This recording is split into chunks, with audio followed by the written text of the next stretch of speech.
Good morning and happy Sabbath to all of you.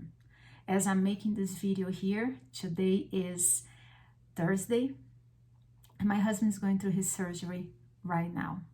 So I want to start with a prayer for him and for you by the time that you are actually watching this video.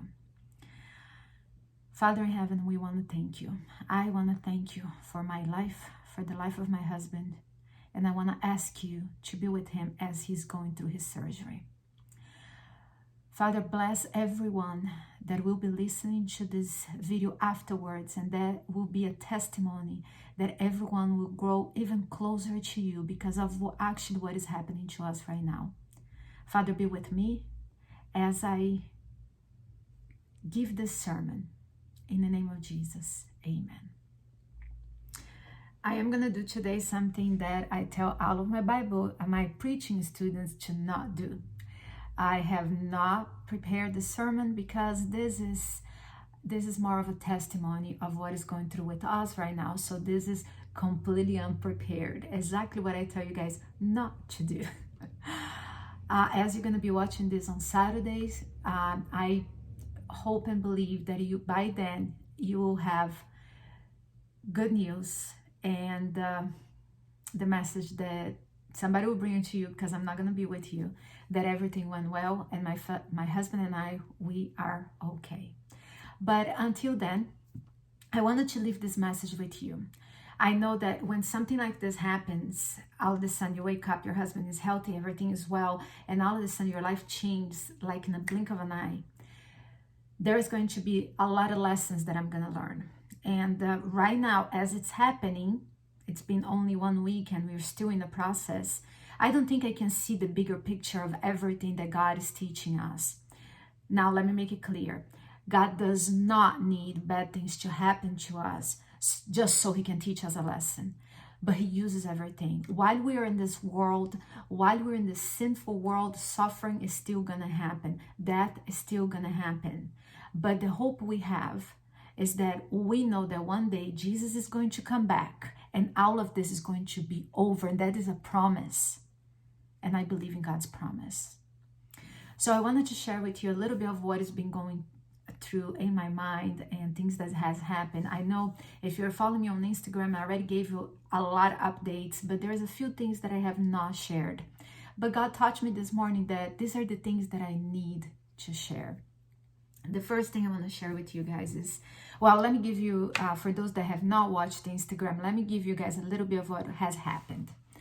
So first of all, last Thursday, exactly 1 week from today, I woke up, my husband was feeling just fine. He got up and he said, make breakfast while I go to the gym, and then when I come back, we can eat and I can go to work. So he went to the gym. The gym right here in my complex is not that he went far. It's like 2 minutes walk from my apartment. And not even 15 minutes later, I received a call from his phone, but there was a girl talking on the phone saying, come to the gym. You need to come here right now. So I'm like, I wasn't even changed yet. It's like at this moment, I knew something was wrong. And it's that feeling of, what do I do? Do I change? Do I put a robe? No, hold it. It's cold outside. Do I put shoes? It's like you're completely like lost. What do I do first? So I managed to put on clothing, yell at my son, come and help because your father is, something's wrong with your father. So I run over there. When I get there, my husband is laying on the floor. Nothing is moving. His mouth is starting to be like how do you say? I don't know how to say, and you guys are not here to help me out, but like tilted to one side, crooked. I think that's the word. And immediately I could recognize that was a stroke. So I called 911. They were very fast. The firemen got here first, and then the EMTs got here. And very quickly, they took him to the hospital, and I followed right after them. Now, a few things that I have not shared before. One, the night before, I had a big argument with my husband where I was being completely unfair to the things that I told him, and for something very pathetic. Okay, I wanted a birthday present because my birthday is soon, And my husband was like, this is not the time to spend this money because we're about to buy a house. He was completely right. I was being a complete child, and I wanted my present. And I was completely unfair with the things that I told my husband. And we went to sleep like that. Now, my husband and I, we have a very good relationship. A lot of people might think that I am too bossy. I tell him what to do, or I make a lot of jokes. Well, you have to understand the other side of it. My husband has the same personality as I do. He's not outspoken as I am, but he loves making jokes. He makes fun of me. He is bossy too in his own way. So we work out. Okay, we never ever had a real fight. Not even this time, was not even a real fight. These are the little arguments that we have all the time. But it doesn't matter. When all of this was happening, the only thing in my mind was, Lord, do not take my husband away. Because the last thing I told him was not nice things. I didn't curse him or anything like that, but we were not in the very, very good terms, okay? And that is the worst feeling ever. When you see somebody in that situation and you're feeling guilty because you did something wrong. So this is the first lesson that I learned, that we have to, I know, and I'm talking to people that are kind, because I know my church and I know you guys, and I know you're kind, you're loving, but we all have these moments that we say the things that we shouldn't say. And the lesson that I learned was that we are humans. We're going to make mistakes. We're going to get upset. But as soon as there's any light of clarity in your mind, go back. Ask for forgiveness. Start over. Because you don't know what's going to happen in a few minutes. When he woke up the next day, I could have had said, I'm sorry. I didn't think it was a big deal. But because that was the first thing in my mind when he was taken to the hospital, we know that what I did is wrong. And I should have said, I'm sorry. So the first lesson that I have learned was, the Lord has showed me how I have to be careful with what I say. And if I say it, because I'm still fallen, let go of the pride and immediately go back, because you don't know what is the next day, what is the next hour. So the next part of our experience, many of you may not know, but I have a paralyzing fear. I don't know, I think there's another word for this, but I know you get what I'm saying. Hospital, blood, cut, surgery, anything related to hospitals and medicine and stuff like that, I have a fear that actually paralyzes me. Okay, this happened since I was a little kid. I would run, fall, scrape my knee, and as soon as I see just scrape of a knee, I'm not talking about gushing blood or anything like that, just a little scrape on the knee, and I would poof, faint.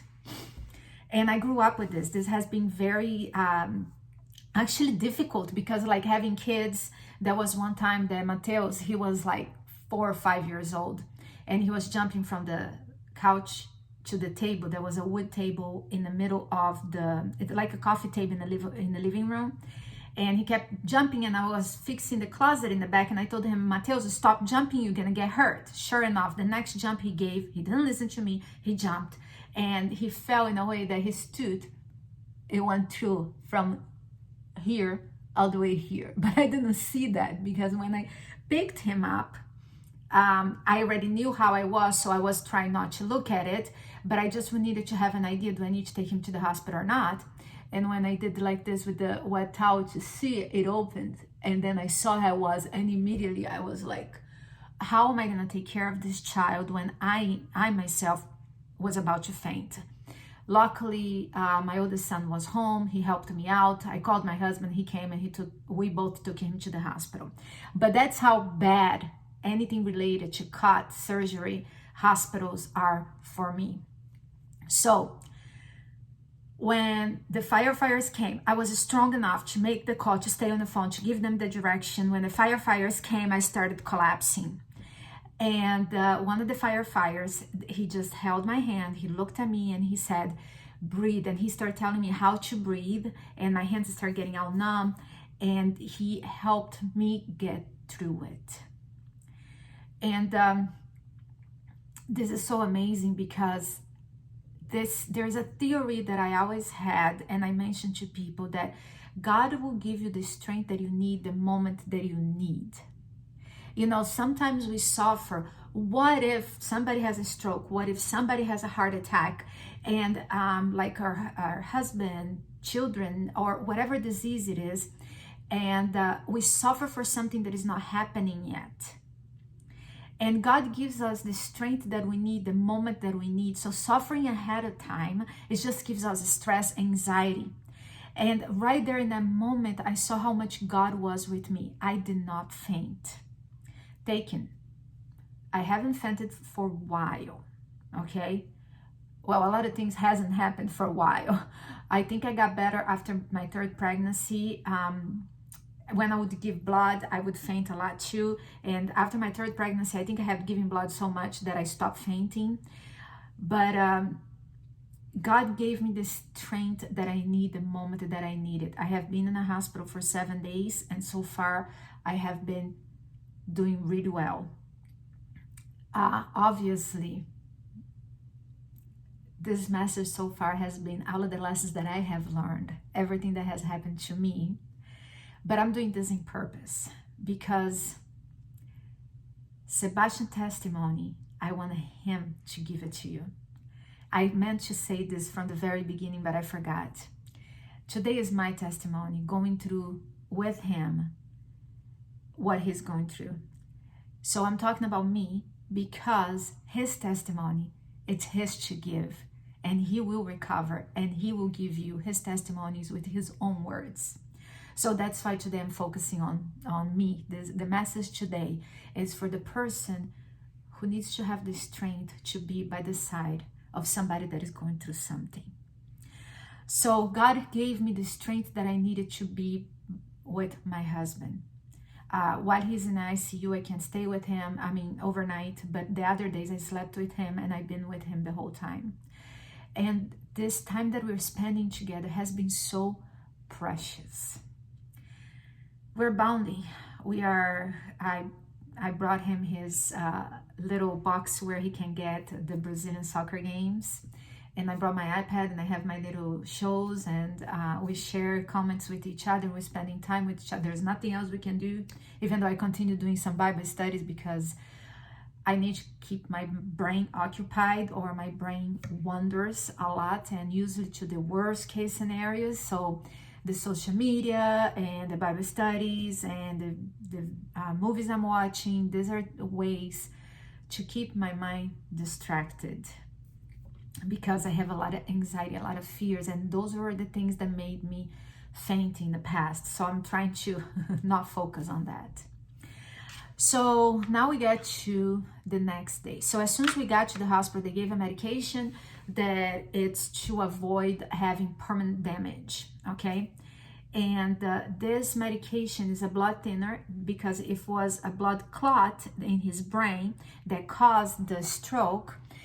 They give this medication, which is dangerous. It could cause internal bleeding, but they said it's only a 6% chance, and this is the chance that he has to not have permanent damage and go back to have a normal life. So that's what they gave him. This his whole right side of his body was completely, it was not moving at all. And then they transferred him. He first went to the Wake Med in Cary, then he was transferred to the Raleigh, because at this point, after giving the medication, they did a test on his heart and they found that there was a tumor about this size inside his heart. And they are like thinking, is it a blood clot, or is pieces of this tumor that could have gone to his bloodstream and to his brain? So at this point, because the heart is involved, and the people at this place, this campus didn't have a cardio area. That's what I understood. They said that it would be better to transfer him to the Raleigh Hospital. So that's what they did. They transferred him over there. So we get to the Raleigh campus, and now he's in the ICU, neuro ICU. And the ICU doctor, not the neuro doctor, sorry, or the cardio, this was the ICU doctor, came to me, pulled me outside. Actually, I pulled him because he said something that for me didn't go too well. And I took him out. While he was going out, I went out with him and I asked him, "Doctor, you were saying that he might not recover everything. I just want to have an idea how life is going to be afterwards. Right now, we're living in an apartment that is in the second floor. My husband has to go upstairs. And then we're buying a house, and the house that we're buying has a bedroom downstairs. It's going to be okay. But my concern now is, when is he living here? Is he going to be able to go out upstairs?" And then the doctor stopped me and he said, "I think you need to make plans in case he never goes back to normal, in case he cannot go upstairs, in case he cannot drive or go back to work, and even if you're going to be able to buy the house that you're buying." My world the world just came out from under me.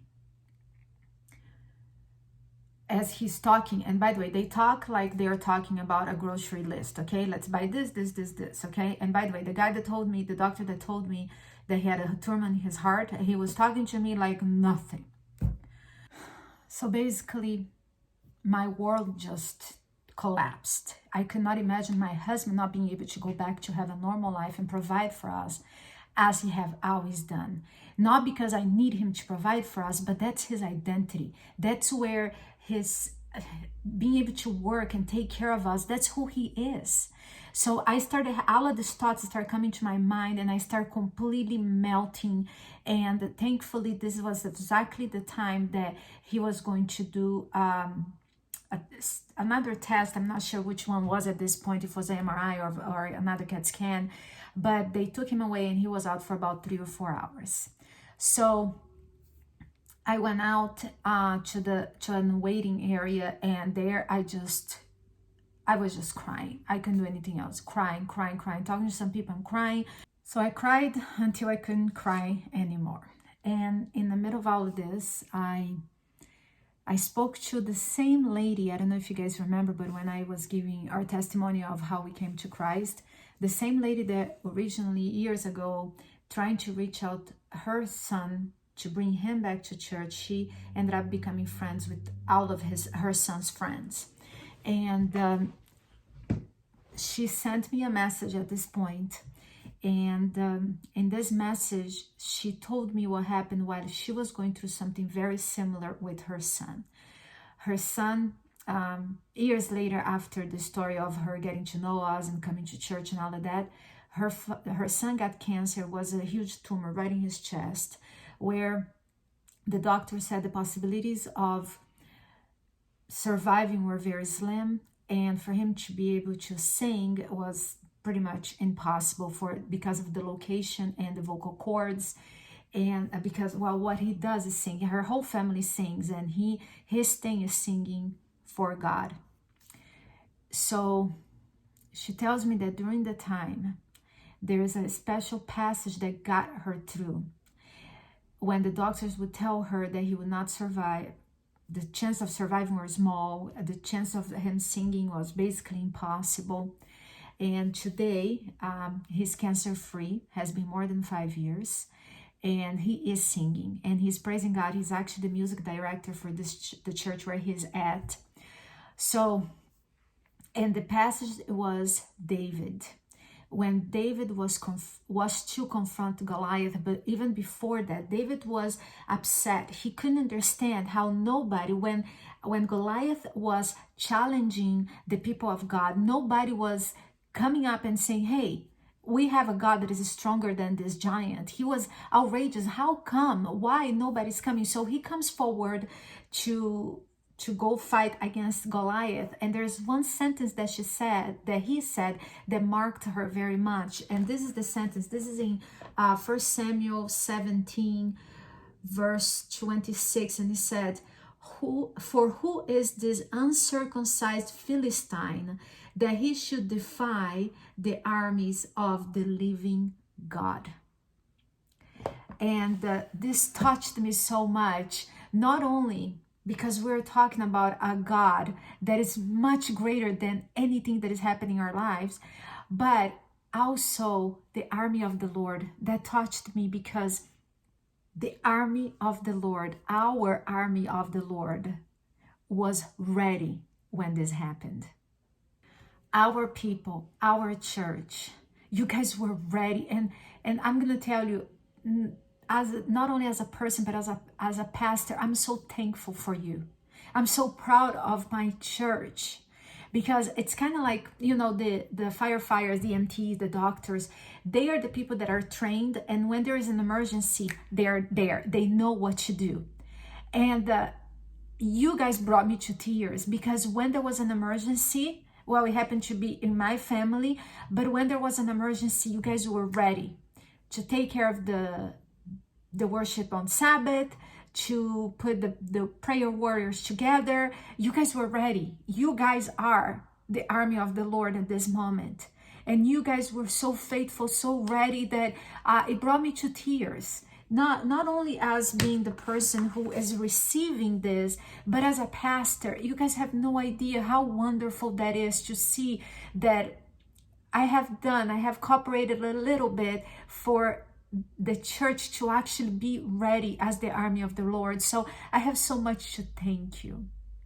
And the other part of this passage is, who is this uncircumcised? Who are these doctors? By the way, I'm not criticizing the doctors. I know the doctors, especially this one that talked to me, that is his job. He needs to prepare us to whatever outcome it is. You know, imagine if it doesn't say anything, and let's say I'm thinking that my husband's recovery is going to take 3 months and he's going to get back to normal. I buy a huge house with a mortgage that I'm not ever going to have his income. So the doctors didn't do anything wrong. I am not here to criticize the doctors are bad. That's not my point. But my point is, the doctors are not God. The doctors don't know the future. God is the only one who knows. And what a lesson for me. You guys all know that I don't come from faith. I come from atheism. I come from unbelief, and I struggle with faith. But hearing the message from my friend and reminding me that God is much greater than anything else, that God can go through with me through the worst or through the better. Wow, that was so wonderful for me to be able to hear all of this. The next day, so at this point, the doctors are not very hopeful because nothing is moving. But that same night, not even the next day, that same night, my husband is able to very slowly squeeze my hand with the right hand that wasn't moving before. There was so much hope, but still the doctor said that doesn't mean much, because, you know, he needs to be able to fully, especially because his right side is the foot that he drives with and all of that kind of thing. But the next day he starts moving. First he had to make so much sacrifice just to do this with his arm, but it's slowly now he's moving both of his arms are going up, his legs are going up, he's moving everything. Now the doctors did warn me that because of the stress of surgery, he might, how do you say, digress, I'm not sure, like go back and not move so well anymore. But the fact that he is moving, it tells us that the connection between the brain and the rest of the body has not been lost. And the rest is just within time to give him more strength. So that is okay. In the middle of all of this, especially for somebody like me, like I said, I wasn't raised in the faith, it's so easy for us to forget the supernatural side, for me to forget the supernatural side of it. And it wasn't until I was talking to Daryl that he reminded me that this could easily be an attack from the devil to try to distract us, to try to take away the work that we have been doing so far with the vine.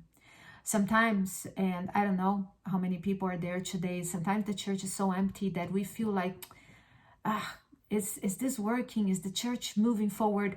You guys have no idea how much this church is working. We always have to remember that this church was planted during a pandemic. There are a lot of churches that had about 50 members that have not yet come back from the pandemic. They have not opened, and some of them will never open. We started during the pandemic. And even though it looks like the work we're doing is not that big, because sometimes we don't have a lot of people at church. We have anywhere between 30 and 80 people, okay? It depends on the day. But the work that is being done in this church is amazing. The lives that have been touched, I'm going to tell you, I have, as of right now, there's a few people that are some things that needs to happen before, but from the studies that I'm doing, we have 7 people that are ready to be baptized. Some of them are doing this because I invited them to do a Bible study, but a lot of them are in the church because somehow they were brought by you guys, by the internet, by whatever it is that is happening, that it's happening in the church. People come through our door and they say that they believe in our mission. How do they know our mission? It's because somebody in our church, somebody's telling them what we're doing is making a difference, is making an impact that we cannot even understand the impact that is being done. Now, this is the hard part about being a pastor, okay? This is something that God touched my heart this morning that I needed to tell you. And it reminded me of the passage in Revelation, you know, where God has a message to all of the 7 churches, and most of them have something good, but something that they need to do better, or something they're not doing well. Well, my church, this is the message that God put in my heart. It's about time that we start walking the talk. We are a church that God put a group of people together. It's an amazing group of people. I'm not just saying this. And I'm not even want to call names, because I'm going to tell you, every single person that God put in this church is a very special person. The hearts of the people in this church is amazing, but we have one problem. We say we want to be a church that is going to be beyond the walls of the building. We are talking, but we're not walking. We're saying we want to do this, but we are not. Church is not just meeting Saturday morning. Saturday morning is the celebration of what we did during the week. The Sabbath morning is special. We come together and we celebrate, and I love to see people. But during the week, we need to be doing what God told us to do. We need to be doing God's mission. We need to be going out there and intentionally making friends. When I say intentionally, some people have more of a cynical side of it and said, oh, so we're going to be fake? Just pretending to want to care for them because I want them to be part of my church? That is not it. Do you truly believe that Jesus is the only way for salvation? Do you truly believe that Jesus is the only way to end suffering? So why are you holding back? Why are you afraid of telling people? Are you embarrassed of telling people? Is it because maybe they will think that you're like one of the other churches, those people that knock on the door, and what they're going to think of me? So what? Oh, they're going to think I'm fanatic. So what? Oh, they're going to think that I'm some of these crazy people with a sign in the street saying, Jesus is coming back. Well, I'm not asking you to do that. But we have to start doing something. There's COVID, I know, and it makes things a little harder. But there's still so much we can do. If we come together, if we stop with this idea that, oh, the pastor would do it because I don't have time, I work. Well, Let's think of this situation. Everybody's busy, extremely busy, and I understand. And those that work close to me know that I do everything in my power to take the burden from you and put on me. But alone, I cannot do it. I need, imagine how many more people we can reach if we outdid something, even if it's a little bit.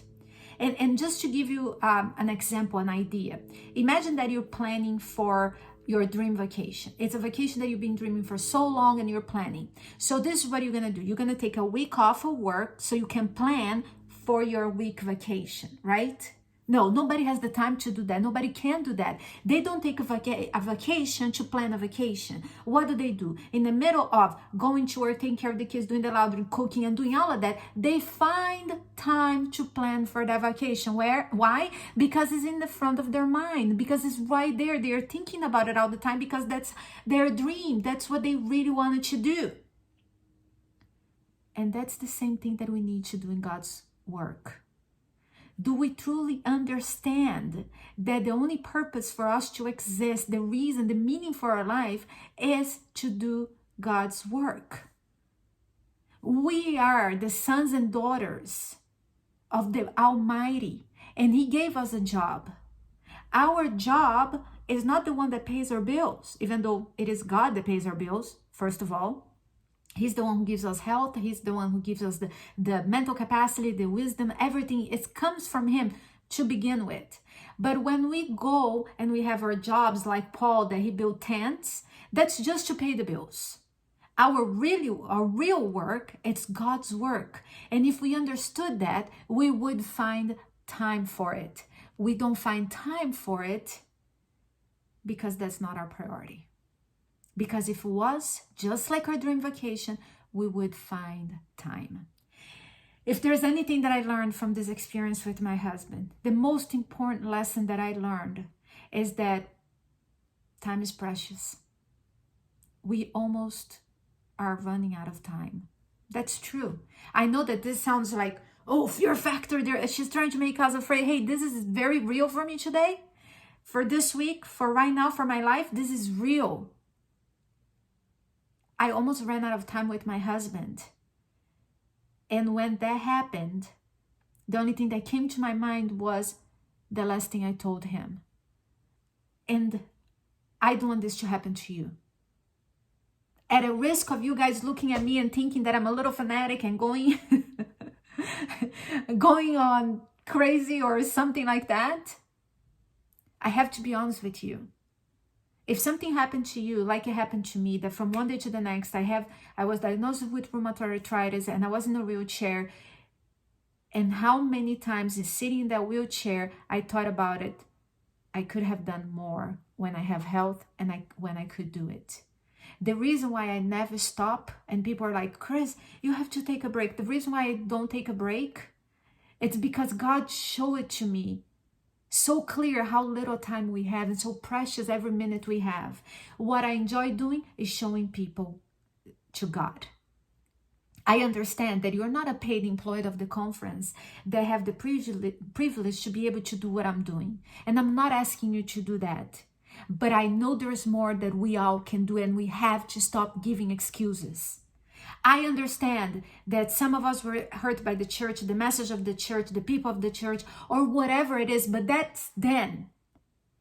Now we have a loving church that loves you, that supports you, that is with you. You have a pastor with all of the brokenness that your pastor has. You know you can count on me. I can be as busy as I am. If you call me, I will be there to support you. One of the things that God touched my heart that I have to stop saying that I'm really busy. You know why? Because you stopped calling me thinking that I don't have time for you. And I'm making a commitment here that I'm going to stop saying that, because even though in the past I already did this, anytime you called me, I made time for you. You didn't know that because I say it so proudly. Oh, I'm very busy, because that's my identity. I'm a doer. I like to do things. But I wanted to let you know that I'm never busy for you. If you need me, I'm here. And we need each other. I need you to help me to do the mission. Our job is doing our Father's business. And that's my appeal to you today. Going through the experience that you are going with me, with my husband, more and more I see the need that we have to pay attention to what is really priority. When you're in the hospital, you realize that a lot of those things that you thought, oh, I can't live without, oh, you live without. Even shower. That we think, no, we can't live without. Hey, when you're in the bed and you can't get up, sometimes you have to live without it. What can you live without it to have more time for God? Not putting your family aside. Those are real priorities. But I know with your work, with your kids, with your life, you still have time to do something.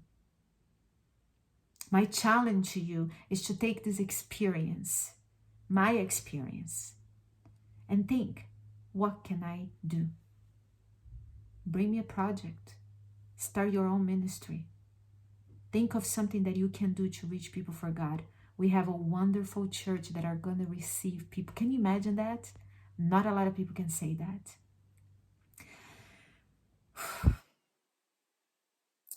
I hope that by the time that this video reaches you, we have wonderful news of everything that has passed with my husband.